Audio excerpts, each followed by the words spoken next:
मध्य प्रदेश में मां नर्मदा और उसकी सहायक नदियों में बढ़ते प्रदूषण को लेकर कांग्रेस ने जन जागृति आंदोलन की शुरुआत की है। मध्य प्रदेश कांग्रेस धर्म मंदिर पुजारी प्रकोष्ठ के अध्यक्ष ऋचा गोस्वामी के नेतृत्व में शुरू हुए इस अभियान में आरोप लगाया गया कि कई शहरों कस्बों में घरों नालों और उद्योगों का गंदा पानी बिना शोधन के सीधे नर्मदा में छोड़ा जा रहा है, जबकि वर्षों से सीवेज ट्रीटमेंट प्लांट की घोषणा कागजों तक सीमित है। कांग्रेस ने यह भी कहा कि अवैध रेत उत्खनन, जंगलों की कटाई, नर्मदा परिक्रमा मार्ग पर शराब व मांस की बिक्री जैसी गतिविधियां धार्मिक और पर्यावरणीय मर्यादाओं का उल्लंघन कर रही हैं, जिससे नदी की पवित्रता और पारिस्थितिक तंत्र दोनों प्रभावित हो रहे हैं। प्रकोष्ठ ने मांग की है कि नर्मदा में मिलने वाले सभी गंदे नालों को तत्काल रोका जाए, अवैध खनन पर सख्त कार्रवाई की जाए और प्रदूषण नियंत्रण के लिए समयबद्ध व ठोस कार्य योजना लागू की जाए।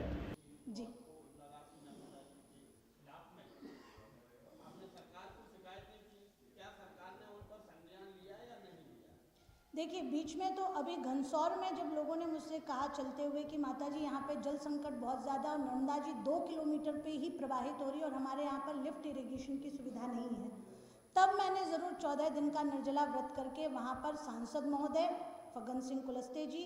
हमारे ही विधायक जी योगेंद्र सिंह बाबा जी और फिर वे सब लोग जाकर के मुख्यमंत्री जी से भी मिले, मोहन यादव जी से, और फिर उनके द्वारा यह नोट भी लिखा गया कि अब वह लिफ्ट इरिगेशन वहाँ पर उपलब्ध कराएंगे। तो जो भी नर्मदा तटों की समस्या है, मैंने मंडला में भी कलेक्टर महोदय को पत्र लिखा था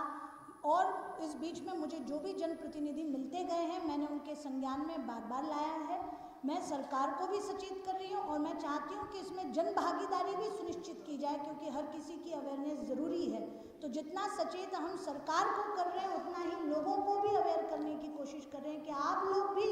जागरूक बनिए और नर्मदा जी को प्रदूषित करने से बचाइए, स्वयं भी करने से बचाइए।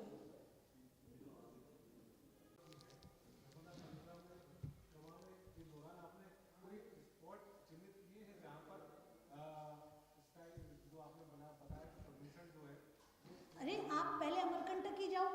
अमरकंटक के जो तटवर्ती बड़े बड़े आश्रम हैं उनके ड्रेनेज डायरेक्ट मिल रहे हैं। ठीक, उसके बाद आप डिंडोरी आ जाइए, डिंडोरी में बड़े बड़े नाले डायरेक्ट मिल रहे। इवन हर गांव में, मैं आपको अभी फुटेज भी उपलब्ध कराऊंगी, हर गांव जो भी नर्मदा के तट पे है, पूरी बस्ती का सीधा नाला नर्मदा जी में मिलाया जाता है। मैंने वहाँ के सरपंच, वहाँ के जो भी जिम्मेदार जनप्रतिनिधि थे उनसे बात की, उनसे पूछा कि आप जब माँ को मानते हो तो ऐसा क्यों कर रहे हो, तो उन्होंने कहा सरकार की तरफ से हमें ऐसी कोई योजना ही नहीं है कि हम सोक पिट तैयार कर सकें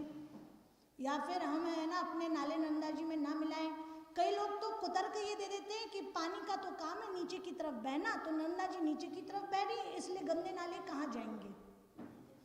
अभी तक सरकार ने कोई भी योजना तैयार नहीं की है, एक सिंगल योजना नहीं है कि नर्मदा जी में गंदा नाला ना मिलाया जाए। देखिए, मेरी माँ नर्मदा जी में अपार आस्था है और मेरे साथ करोड़ों लोगों की माँ नर्मदा जी में अपार आस्था है। यदि सब लोग एकजुट हो जाएंगे,